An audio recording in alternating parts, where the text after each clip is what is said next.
treatment. It goes for 10 to 20 centimeters. The treatment goes from 3 minutes to 10 minutes of treatment, and talking about 70 to 80 centimeters, square centimeters of the size of the gland. So I just select, according with the size, what treatment I'm going to use. And activate here.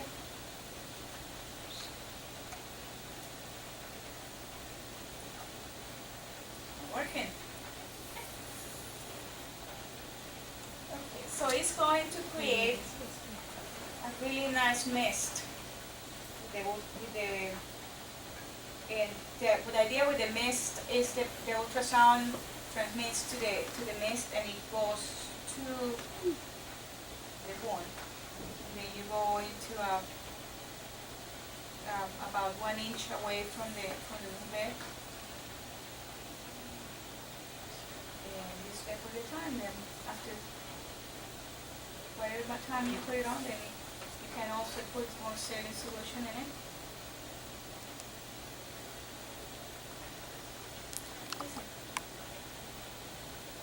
So it's patients like this because it's really comfortable. It's not painful. Stop it here.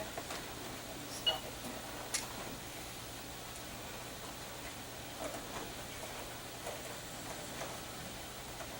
Okay.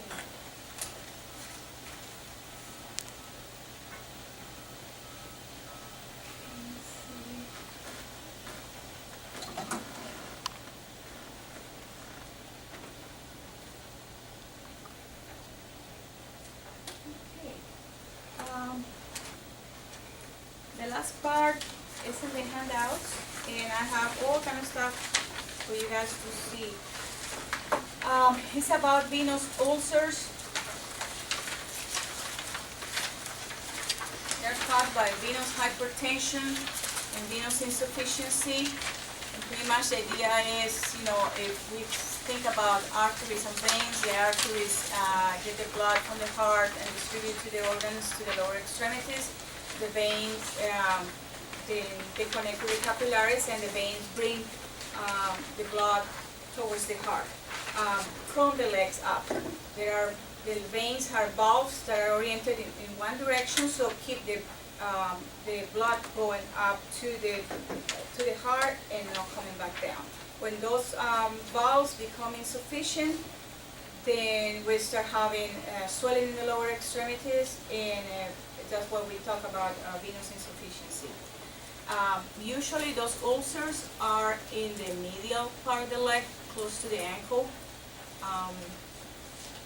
The characteristic of those wounds are irregular borders, they are really superficial, they're draining. Patients usually don't complain of pain. Their complaint is like, I have a leg that it just drains all the time, my socks and my shoes are wet. They drain a lot, have a lot of scaly around. It feels like clusters of skin, dry skin. Sometimes it's from the dry, when the drainage go down the leg and it dries up. The treatment for those wounds is usually, the most important treatment is compression. For compression, there is an acronym. It's called CORE. We want to optimize the local wound environment. We want to review the contributing factors and establish a maintenance plan, meaning that we have to give a lot of education to the patients about, we are not going to solve your venous problems, but you need to learn how to manage those ulcers and your venous insufficiency for the rest of your life. Most likely those patients are going to need ongoing compression. And so when we see them, we work on them to clean the wounds. We choose the proper compression that it's going to need. And the contraindications on the compression is decompensated congestive heart failure, definitely so for patients that we don't want to put any compression if the heart is not able to take it. Peripheral artery disease, so with those patients we're going to have an ABI to just make sure that there is no arterial disease combined with the venous disease. ABI stands for ankle brachial index. The normal ABI would be when the systolic pressure in the arm is equal to the systolic pressure of the ankle, so it usually is 1.0. So when there is arterial problems, then you're going to see that ABI going from below 0.8 all the way down to 0.5, lower than that. If the ABI is lower than 0.5, definitely if they have any venous ulcers, we cannot put any compression on that. It's contraindicated. And so if the ABI is between 0.5 and 0.8, then we're going to manage, you're going to put light compression around 0.8, then we can put around 30 to 40 millimeters of mercury pressure. There are different ways that we can put pressure on those wounds, on those legs. I have, let's see, compression wraps, and they are divided pretty much in non-stretch compression and stretch compression, or short stretch and long stretch. The Una hood, I don't know if you guys are familiar with this, is it's a wrap, moist, and it has zinc paste and calamine. It can put directly on the wounds, but also we can, if we think that it's a need for another dressing, then we can put the dressing in the wound and then work the whole leg, wrap the whole leg from the toes to below the knee. The idea with this is non-elastic. So the idea is that when this hardens, it's going to put the compression on the leg as the patient moves. So this is considered, I think, an active compression. Yeah. So you put it with the leg in dorsiflexion and you wrap from the toes all the way up. It isn't supposed to have any wrinkles. We can cut it to make sure that you're not going to put any extra pressure in different areas, especially at the edges and the ankle. And you can go from toes to below the knee in dorsiflexion. When the patient gets up and starts walking, as this wrap hardens, the muscles push against the compression, and it's going to help the muscles to do the pump that they're supposed to, and it will control the swelling. Sometimes we combine this with the co-band, and it will give a little bit more compression, and the compression is elastic.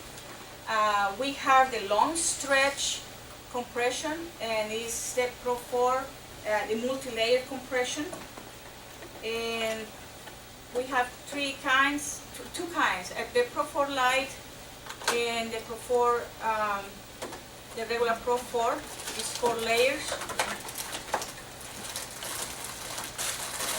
And